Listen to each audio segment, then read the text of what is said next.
Scotland is known for their very unique whiskey regions, but which one makes the best Scotch? Today we're answering that question in a head-to-head blind tasting competition. We'll be tasting bottles from Speyside, Lowland, Highland, Campbeltown, Islay, and the unofficial islands region without knowing what's in our glasses. But you know what has no competition, Jim? That we have the best audience in all of whiskey YouTube. So a sincere thank you to everyone who supports Barrel Hunters. If you enjoy our blind tastings, reviews, whiskey hunts, and all the content that we create, the best way to support the channel is through barrelhunters.com. You'll find our bottle shop featuring curated whiskey selections, Barrel Hunters merch, our Patreon community, and information on our delicious new barrel pick, a Dark Arts 9-year 117 proof bad boy bourbon finished in Cabernet Sauvignon barrels. Every purchase and membership helps us continue to bring bottles like these to the channel and creating more content for whiskey lovers. Patreon members also get exclusive bottle reviews, access to our monthly virtual tastings, priority barrel pick access, and a whole lot more. So check out barrelhunters.com or scan the QR code on the screen for more information. Scotland has 5 official whiskey regions, with an unofficial 6th region also getting some love. Generally speaking, each region has developed a reputation for certain flavor profiles. Speyside is home to more distilleries than any other Scotch region. This is where you'll find famous names like Macallan, Glenfiddich, Glenlivet, and Balvenie. Speyside whiskeys are often known for notes of honey, orchard fruit, vanilla, malt sweetness, and sherry influence. Representing Speyside is Balvenie 12 DoubleWood. It's one of the most respected entry-level single malts in Scotland. Balvenie DoubleWood spends time aging in both traditional bourbon barrels and European oak sherry casks. The Lowlands have historically been known for producing lighter, softer whiskeys. Expect delicate flavors, grassy notes, floral characteristics, citrus, and a generally approachable profile. Representing the Lowlands is Lindores 1494. The name references the year 1494, which is the earliest written record of Scotch whiskey production in Scotland. It's a relatively young distillery, but one that's getting a lot of attention among Scotch enthusiasts. The Highlands are massive geographically, which makes them one of the hardest regions to define. You can find everything from rich and sherried whiskeys to coastal and lightly peated expressions. Generally speaking, Highland whiskeys tend to offer a balance of fruit, malt, spice, and oak. Representing the Highlands is Oban 18-year. It's a bottle that many Scotch enthusiasts consider one of the hidden gems of the Highlands. Campbeltown is one of the smallest whiskey regions in Scotland, but don't let its size fool you. At one point, it was known as the whiskey capital of the world. Campbeltown whiskeys often carry notes of maritime influence, brine, earthiness, malt, and a character that many enthusiasts describe as uniquely funky. Campbeltown is represented by Kilkerran 12-year. Produced at Glengyle Distillery, Kilkerran is owned by J&H Mitchell and Company, the same company that owns Springbank Distillery. Kilkerran has quickly become a favorite among Scotch fans looking for authentic Campbeltown character. Then there's Islay, the region that gets all the attention from smoke lovers like me. Many Islay whiskeys are famous for peat smoke, sea spray, iodine, barbecue, and bold flavors. What a combination. Our Islay representative is Ardbeg Uigeadail, and it provides one of the boldest flavor experiences Scotland has to offer. You get heavy peat smoke, dark fruit, barbecue notes, maritime character, and plenty of intensity. And finally, you have the Islands, the unofficial 6th region in Scotland. While the Islands aren't officially recognized as a separate Scotch whiskey region, many whiskey drinkers still group them together because of their distinct island character. But they're all over the map. Some are lightly peated, some are rich and fruity. There's one thing many island whiskeys have in common: it's a sense of place. You can often taste the rugged coastal environments they come from. Representing the Islands region is Talisker 10. Produced on the Isle of Skye, Talisker is one of the most iconic island distilleries in Scotland and is often considered the benchmark for maritime Scotch whiskey. It's a whiskey that perfectly captures the rugged coastline and sea-swept environment where it's made. First contestant of the day. Well, cheers. Cheers. On to Scottish Mystery. Ooh. Wow. It's not as richly peaty, but I feel like there is some peat, some brine there on the nose. Yeah, I would say that I'm getting a lot more salinity and maritime than I'm getting peat. This is pretty fruity for me. There's fruit in there. Yeah, it's like, I'm thinking like stone fruit, maybe? Primary versus secondary fruits. I'm thinking secondary fruits. Does that make sense? I don't know. I've never heard of primary or secondary apples, fruits. bananas, grapes, cherries, those are all kind of primary fruits. I am getting a lot of green apple and pear in this, more so than stone fruit. I get the pear, for sure. I feel like I'm in the middle of a beach somewhere and I am just getting whiffs of that sand, almost as if you are in Bath and Body Works and you go to that section that has the candle that looks like you're in the beach. You know what I'm talking about? Yeah, it's definitely oceanic. Oh, That's pretty nice. that is pretty nice. Plenty of sweetness. Definitely a fruitiness. Maybe a salted sweetness though. Like I would guess I would say a salted caramel. The caramel's not as strong, but I do think it's there. And I'm getting that maritime sort of salty brininess, but not a lot. I'm getting a lot more of that pear note in here, and vanilla. I would say like a pear with like some honey drizzled on top. Yeah, honey, yes, that's what it is. I'm glad I got the pear on the palate because I didn't really get a lot of pear on the nose, and I was going, uh-oh. One of us is smelling things that aren't there, or just not smelling things. It's usually me that's not smelling things. It's not the most complex finish, but it's nice and it's lingering, and it has a really nice mouthfeel. Yeah. It is coating my tongue. It's nice. This is a very, very nice pour. Yeah. Whatever this is not some slouch whiskey. This is very, very good. I mean, should we just by de facto put this in first place and we'll move it around as we need to? Yeah, let's do it. Because it's also pretty good. Yeah. We'll see if it stays there.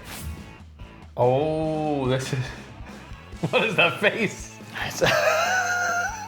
This is peaty. I think it was your strong reaction there that I wasn't ready for and I hadn't smelled it yet. And I was like, oh God. It's definitely a less complex nose than number one in my head. A little gentler too, strangely, despite the peat. I'm getting a little bit of fruit. I'm not entirely convinced that this is the Ardbeg though. I'm not convinced that this is... I would be surprised if this is the Ardbeg. Maybe this is maybe something with some peat influence. Yes. But not maybe punchy peat, right, as I call him. This could be Talisker 10. If I had to guess. I am detecting a little bit of maybe a grassy element in there. Yeah, I'm getting like this slight foresty note there, almost like you're walking by a forest, but there's like fruits there too. Like it's not a jungle. Yeah. It's more like a nice little serene, peaceful walk. It's an oasis. It's an oasis. Very nice. Yeah. This is an oasis whiskey. Yeah, you know, the more that I sniff this, I'm getting less and less of the peat influence and more of like the island vibes and grassy notes. It's got that jungle element, the forested, like I'm thinking of, you know, kind of mossy trees, big rocks in places, and then you step through the tree line and you're at a beach. You know what I'm saying? That's it. There's a bit of there's just a whiff of that beach note in there, and it's just enough where you can see it off in the distance through the edges of the trees. Yeah. But you're in the forest. I completely agree. And then you look down and you're like, wait a second, there's a guy there roasting marshmallows. That's me. Going, hey, how's it going? This packed a little bit of heat. Yeah. And a lot more peat than I got on the nose. A bit more campfire than I was expecting, for sure. But maybe that's the marshmallow part. I am getting a little bit of a hodgepodge. There's a dance happening in here. There it's is. Very nice. You're getting a lot of the maritime notes. You're getting that salinity. You're also getting a lot of campfire and a lot of smoke. But then it's kind of like just blanketed over like this like honey and still similar pear notes from before. Yes to that, absolutely. Right? Yeah. Almost like a little bit of coconut too. Like I'm getting a little coconut vibe in this. I do think that this is Talisker 10. I would put this, I mean, not that we're not gonna move these around some, but for me this one is behind the first one. That honeyed pear note in that first one was really, really killer. Yeah, I would say that it honestly depends on your flavor profile and what you enjoy. I think that the first one was a lot more approachable. I think that the second one is a little bit more bold and in your face, but what I like about the second one is that it gave me a lot of nuance and different experiences as it coated my mouth. Yeah. I got the same from the first one, but maybe not as brash and bold. But I'm gonna agree with you. I do think that the first one was a little bit better. I enjoyed it a little bit more. All right, now we're on to number 3. All right, let's do it to it. Okay. Wow. Okay. I know exactly what this is. You know what's interesting though? Immediately, it was like smoke, and then like the rind of a delicious stinky cheese. Yeah, to me, this is quintessential Islay Scotch. I am getting that smoke, that peat right up front. And because I know Ardbeg Uigeadail as well as I do, and it's one of my favorites, I can find in here this really specific note of burnt marshmallow. I think we're probably detecting the same things. I read it more as just a touch of smoky barbecue. Like our sample number 2 that's now sitting in second place, that one had that like campfire thing that was just like unmistakably smoke from a fire. This is like smoke that's been lovingly applied to delicious food. That to me is like, if I could use the word, quintessential Islay Scotch. Yeah, absolutely, you could use it. You just have to pay me 5 cents after every time you use it. Oh, there it is. Oh boy. Say hello to your mother for me. Good Lord. I like that. I like that a lot. Dude, you know what I'm getting here? You're in the campfire, roasting marshmallows. One burned a little too much and started catching on fire. You blow it out. Your wife or whoever comes in and is like, honey, I got these graham crackers for you and this dark chocolate bar over here for you to make s'mores. And you're like, thank you, honey. And then you put them all together you take a bite, the first thing that you taste is the smoke from the marshmallow, but then you get a little bit of that chocolate note there at the very end. It's a little melted in your mouth and it's just coating everything and you're loving it. And you're like, thank you, wife. This is the best thing you've ever done since you married me. I agree with that, all of that. Again, to me, just like the first and second one, it depends on your flavor palette. But I'm a big Islay Scotch guy, and I'm tempted to put this one at number 1. What do you say?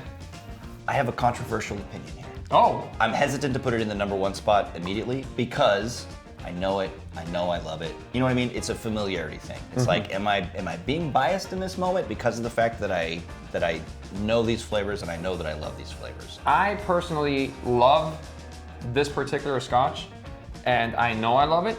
So there is that bias there, but I grew to love it because I tried it and because I really enjoyed the experience that I had trying it, and I'm enjoying it now. I'm not opposed to not putting this in first place or putting an asterisk and figuring out where to put this, but would you say that this does not belong in first place over our current first place?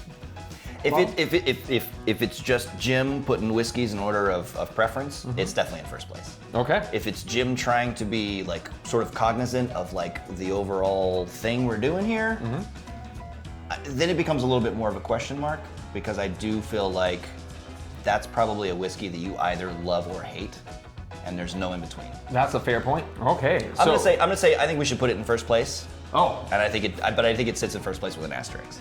Okay. Does that make sense? That makes sense. All right, so we'll do that. Let's move that to first place with an asterisk, and we can revisit it and see if we truly feel how we feel about it. I think we should change glasses so that we could not let that peat just influence everything else. Dominate everything else we're gonna try after this? Yeah. I think this is going well. This is going very well. From a whiskey drinking perspective.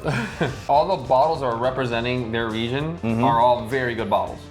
Way more fruity. Yeah. Quite a bit of honey too, I think. That's exactly right. I am getting like a very light fruit. It's again, maybe pear, but not as strong as the first one, and it's definitely drizzled in that honey. Because pear is one of those fruits that if it's not right in your face, you can't smell it. It's a stealthy fruit. Like if you're not right on top of that thing, you don't even know it's in the room. But what I'm really liking about it is it's that delicate thing. This has got a very, very gentle touch that I think is really, especially in contrast to the other three we've had, like very interesting. It's not smoky, it's not peaty, it's not briny. There's something. Yeah, it's very buttery too. I feel like this is gonna be a nice little gentle whiskey. It kind of reminds me a little bit of Japanese whiskey in the sense that it is very light and buttery and just gentle.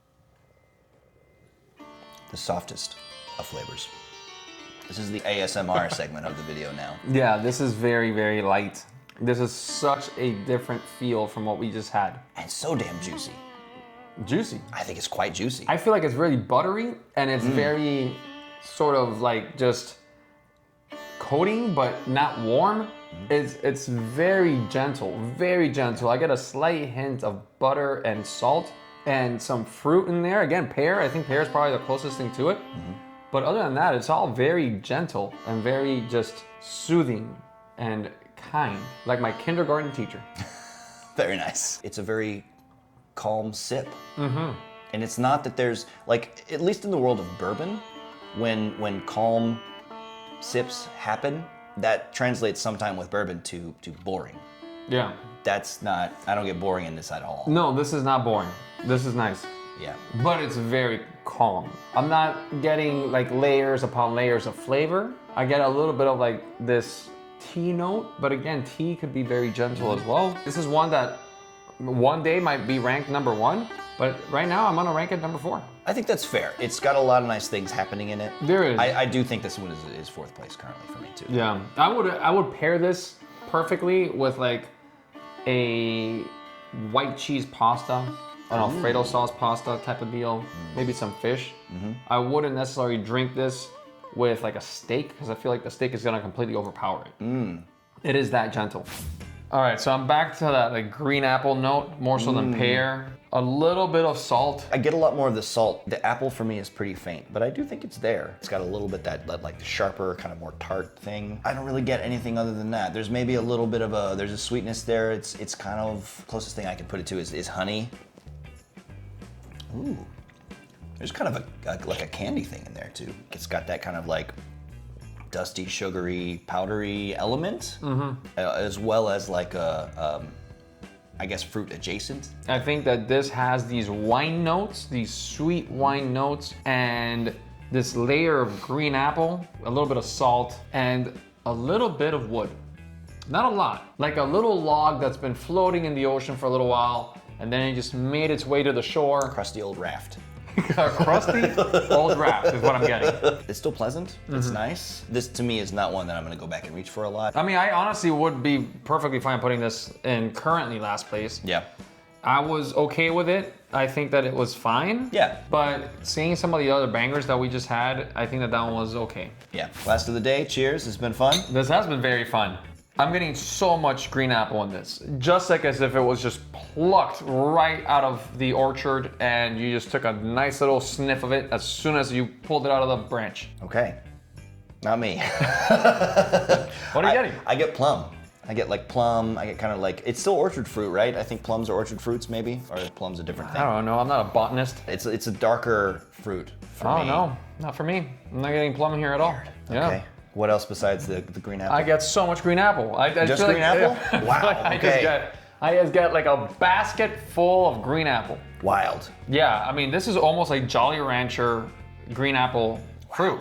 Yeah, I mean, I'm getting so much green apple and that sweetness, but some earthiness too. Like it's coming from the earth. Like it's like I'm walking in an orchard and I'm stepping on the dirt with bare feet. We're in two different woods. I think that's why I'm reading it as plum. It's fruity, but it is earthy. I'm in the plum orchard. I'm surrounded by plums and whatever sort of plant they come out of. But you know, it's like an overgrown, shrubby sort of a space. Yeah. For me. I feel like we're both in the same farm. You're just in a different department than I am. I think that's fair. I mean, again, that's plums and stone fruits. There's a little bit of a nectarine thing in there. You know, it's crazy. On the nose, I got so much green apple, as I made very clear. On the palate, I am getting so much more plum than I am getting green apple. I don't know if you have inceptioned me. I got in there. I did it. But somehow I now only get plum. That explains that weird dream you had the other night too. But I'm also getting like this, like salty note there, this little maritime note. Yeah. Like, but in the distance. I'm getting that on the finish for sure. Sea breeze. Sea breeze is Yes. a perfect word for this. Yeah. I mean, this is right in line with our number 4 pick, was that like delicate, gentle thing. This, I'm gonna say, has a little bit more going on for it. This for me is 4th place then. 4th place. So I'm in between 3rd and 4th for this one. Okay. So what I would suggest is let's try a few of these again. Yep. And then see how we rank them. Okay. But right now, I'm pretty confident that this is gonna be 5th place, I think so. number 4. And now I'm in between 2 and 6 as 3 and 4. Oh, there's that earthiness, that brightiness, maritime. There is a really, really like exceptionally salty, meaty note in there for me that I hadn't gotten before that I do really like. Again, man, just pure green apple on my nose. And none of it on mine.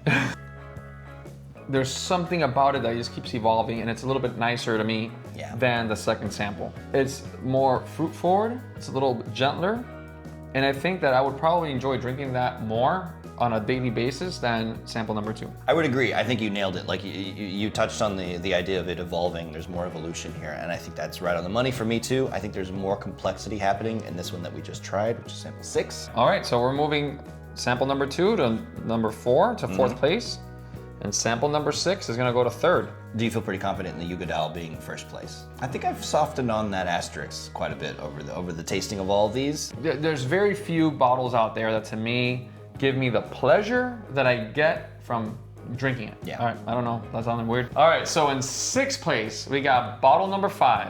And this one, oh my gosh. So in 6th place is one of my favorite bottles, and that is Oban 18, a Highland Scotch. Wow. That's wild, I love really this bottle. wild. And it's so hard to find. And you've poured that bottle for me before, and I really liked it. And I liked it here, but I liked everything else we had in front of it quite a bit better. Yeah? 4th sample, 5th place in the ranking today. Wow. So this is the Kilkerran 12-year out of Campbeltown. That was shocking to me because I didn't get a ton of earthiness from that one. No, I'm very surprised that that's what that one is. So now in 4th place, we have our second bottle. Talisker 10 from the Islands. I really enjoyed this. I liked how I got a little bit of this, a little bit of that. All right, so in 3rd place, this is sample number 6. Lindores, 1494, out of the Lowlands. You know, I have never been a big fan of that one, and I am shocked that we ranked it as high as we did. And the fact that they used MCDXCIV bothers the hell out of me. Yeah. Why don't they just put the number? If you're fancy enough to drink that whiskey, you know what those numbers mean. In 2nd place, the very first sample that we tried is Balvenie 12 from Speyside. This is much better than I expected it to be. I thought that it was just gonna be, you know, middle of the road or last place, and sure enough, it came in 2nd place. Speyside has become the #1 region for Scotch, and now I could see why. Yeah. All right, Jim, do the honors. What is officially in 1st place, which is our 3rd sample of the day? There's little chance that we got this one wrong. The Ardbeg, Uigeadail From Islay. from Islay. Lovely old Islay. It is the Scotch of the kind of the origins of my love for whiskey in general, actually. The real takeaway is that Scotland produces incredible whiskeys from every corner of the country. But today, one region earned bragging rights. Let us know in the comments which Scotch region is your favorite and which bottle best represents that region. Let us know if our rankings matched yours, or if we're completely wrong. Don't forget to check out Jim Drinks on YouTube and visit barrelhunters.com for some hard to find bottles, our merch shop, and more information on all of the perks our Patreon members get. Until next time, cheers.